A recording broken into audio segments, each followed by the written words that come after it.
Blackout Podcast. Hi, Hermione. Hi.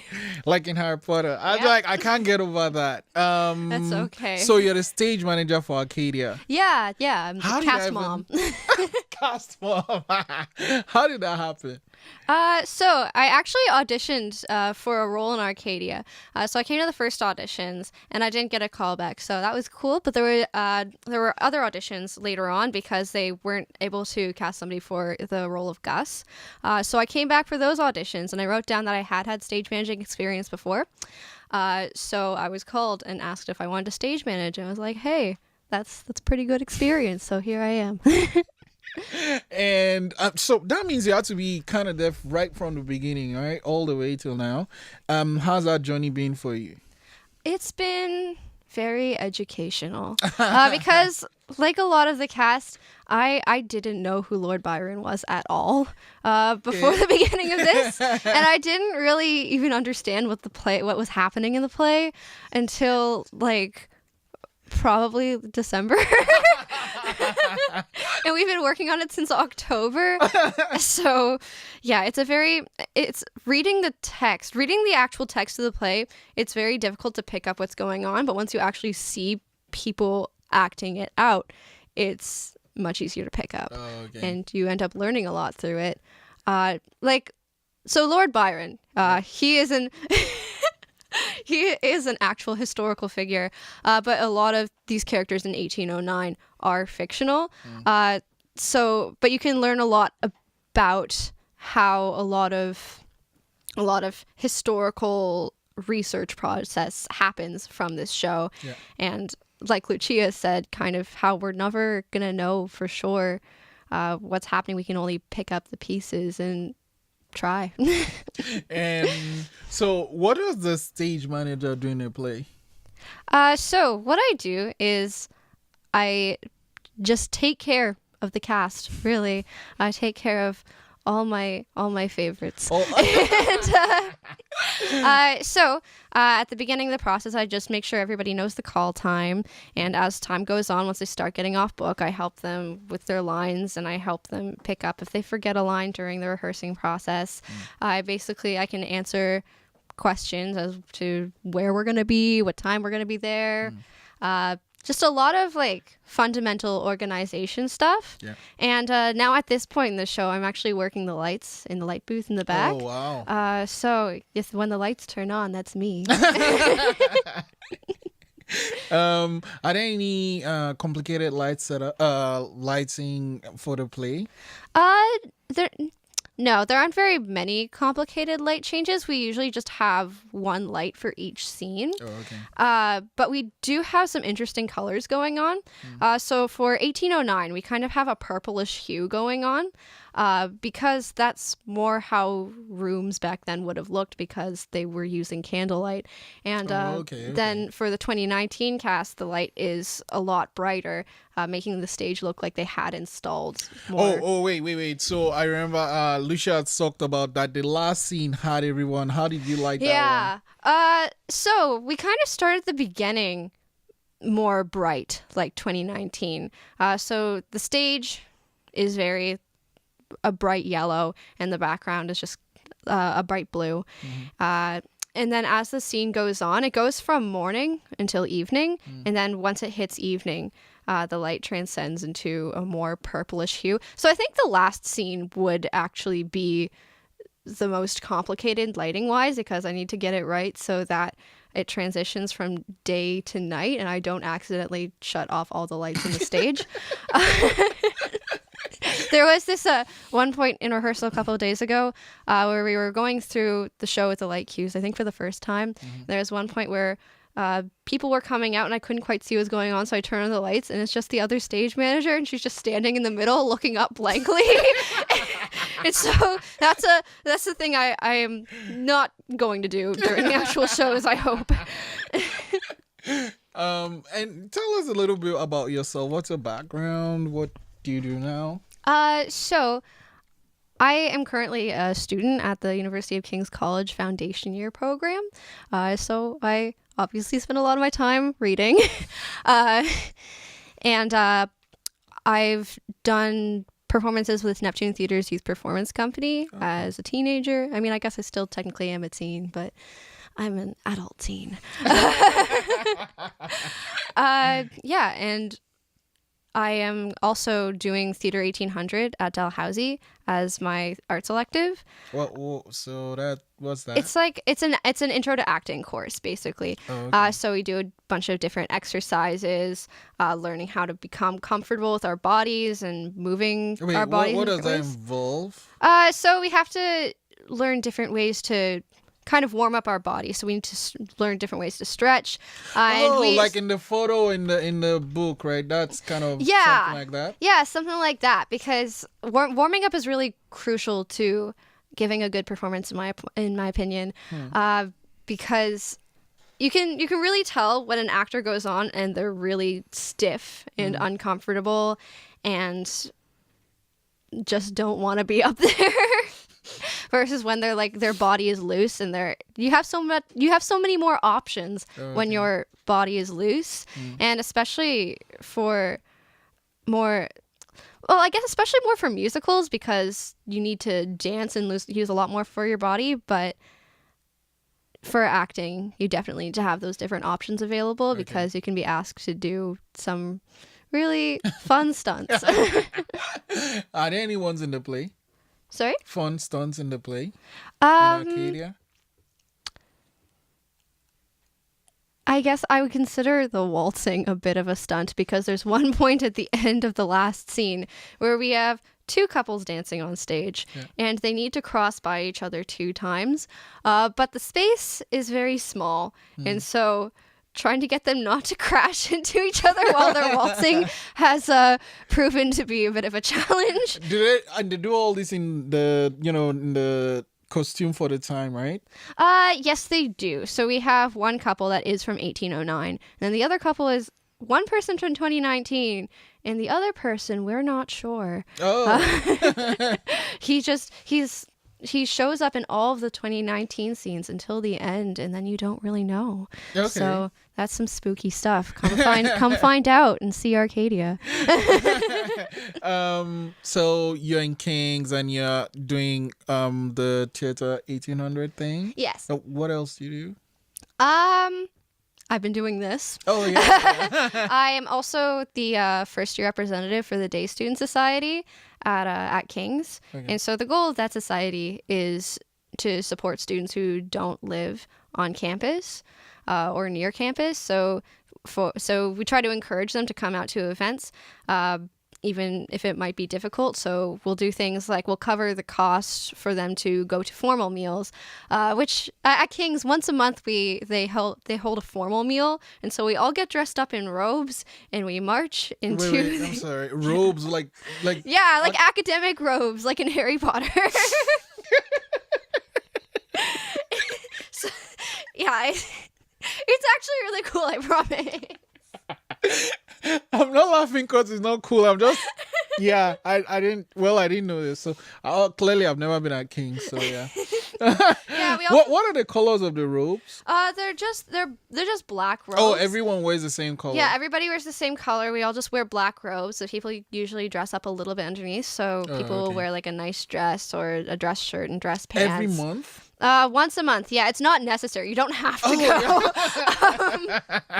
But people usually like to go, especially if you're a day student. It's free food because we cover the cost for it. So Right. if you have the cost covered for a really fancy meal, like why not go? Yeah. Where is it held in school? It's in Prince Hall, so that's King's. That's King's Meal Hall. Oh, okay. So are you a day student or? I am a day student. Yeah, I live in Cole Harbor. Oh yeah. Yeah. Yeah, it's not that. That's not that bad, Yeah. no. Like there are some challenges, like on really snowy days. Oh God, yeah. Like there was one day where all the public schools were closed and it was really, really icy, and I just kind of bundled myself up and went at it. You had to go? Yeah. Oh man. I'm calling it today. I'm done. I mean, there are days where, There's some days where you just have to throw yourself in there and hope for the best. And your name, right? When how when I remember they mentioned your name, I was like, wait, what? I thought it was a joke, right? Because do you want my driver's license? So how's it been for you? Because people you must have heard it all, right? Yeah, I'm usually asked about Harry Potter like once or twice a week. I've never read the entire series. Have you seen the movies at least? I've seen some of the movies. Have you seen the new something Beasts, whatever? Oh, Fantastic Beasts and Where to Find Them. No, I have not seen it. I've read the book. There's like a copy of Fantastic Beasts and Where to Find Them, which was in the first book of Harry Potter, where they're like going school shopping down in Diagon Alley. There's like a list of books that he needs, and one of them is Fantastic Beasts and Where to Find Them. And there is an actual published copy in our world of that book, and so I had that. And when I was 11 years old, like I haven't read the entire series, but I was really into the first few movies. I didn't read all the books at that time. And I remember I had that book, and I was like, wow, all these books must be real. And so I would be going to the library and trying to find them. So even though I haven't read all the books, I did have my phase where I was really into it. Fair enough. So how do you handle being asked all the Harry Potter questions? Because it literally says on your it says on your Instagram, yes, like in Harry Potter. Yeah, because that's my bio, so that I can get that out of the way before meeting people. Yeah. Yeah, I was actually named after the character in Shakespeare's Winter's Tale. There you go. So yeah, as a child, I thought I was named after Hermione Granger for a long time, and then my mom corrected me, and she was like, "No, you're really not." And so the name itself, it's a feminine version of the name Hermes, which is a messenger god in Greek mythology. And I was stage managing another show last summer, and I remember going backstage and delivering a message, and somebody says, "Hey, it's kind of funny that your name means a messenger god and you're a stage manager." I'm like, I guess. Yeah. So what's next? Are you once Arcadia is done, are you gonna... I'm looking for a job. Like I have one, but it's in Burnside, and it is a 2-hour bus commute from Kings, and I don't want to sacrifice my education, so I'm looking for an on-campus job. I might audition for something with the King's Theatrical Society. The Dow Theatre Society is having their auditions today and tomorrow, I believe, but I've got so much on my plate right now that I don't want to worry about preparing a monologue and everything. So, and I want to put finding a job first right How did now. you get into theater? Well, when I was 7 years old, I had a neighbor, and she was into theater, and she did like community children's theater, and my parents thought that was interesting, and so they were like, "Hey, you're gonna do that too." I'm like, "Okay, cool." And now I'm here. I just got really into it, and I did just like community children's theater from when I was about 8 until 13, and then I did Neptune classes from around 14 to 18. So what do you, now you stage manage and you've done acting, which is there anyone you prefer to the other? I prefer acting. I just want to work anywhere in the theater, really. So I'm happy doing any role in a theatrical production, but I do prefer acting, and I would like to pursue that as a career. What do you like about acting? I find you kind of get to explore yourself in different expressions through acting. So it's kind of like how Lucia was talking about cosplaying. It's kind of like that, but with personalities, if that makes sense. Yeah. So I feel like performing different roles, I feel like I've learned more about myself as a person too. Not that when you're acting, that person you're acting is who you are. But it's definitely experimental, and also from the audience perspective, I've been like very emotionally affected by different actors, and watching people act and listening to people speak and sing has been very healing to me in many different times of my life. In what and so way? like like I said earlier, emotionally, like it's kind of a mental health thing. I think I'm just gathering my thoughts. So it's like having somebody portray a character or a situation that is similar to your own and seeing how they deal with it, and trying to like kind of see yourself in it kind of helps you feel like you're not alone, even if the character of the song is fictional. It's kind of like having a fictional best friend. That makes sense. Like, or even reading a book. Like when you're reading a book and you're reading about this character and you can really relate to them, or something about them really kind of speaks to you, and you're like, oh my gosh, this is me. And you can see how they deal with different thoughts or feelings or actions, and you can decide if you want to implement that in your own life or how that you want that to affect you. Yeah, I know exactly what you mean, because like sometimes I if I'm dealing with something, I put in a character like I'm writing, or put sections of each in 3 different characters and see how do they deal with it. So I understand exactly what you're saying, but then there's a slight difference with acting in theater and acting in film. Is anyone you've not done film, I'm guessing? I've not done but film. Like you have an idea about it. Which one do you prefer? I know you haven't done film yet, but just saying. I'm interested in working in film and trying it out. I do really feel like my love is for live theater, and because there's such a rush in having the show go up and then come down, if that makes sense. One of my drama teachers in high school, she referred to theater as like a snowman, and so you built it and it was beautiful, but eventually it melts, but that doesn't mean that it didn't bring people happiness, right? And I think something being temporary is absolutely beautiful, because the audience is seeing the show and they're the only ones that are ever going to see that show performed exactly that way. Like true. Even when you're acting and you're doing the same show like 5 times a week or whatever. I mean, I haven't really had that experience. Most of the runs I've been in have only gone up for like 2 weeks. But each time you perform it, it feels a little bit different. Like even throughout after the rehearsal process and you're already putting on the show, you still find new things about your character, right? And you can find different ways to deliver what you're saying and different ways to think about what you're saying.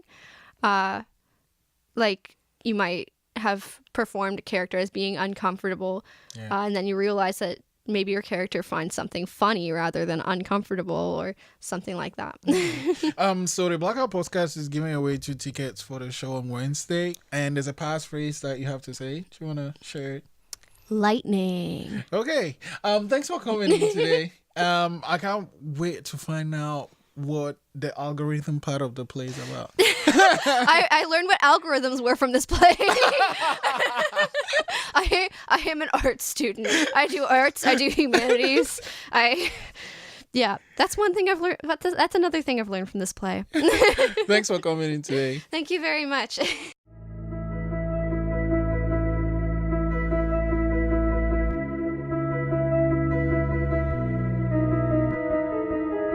Thanks for listening.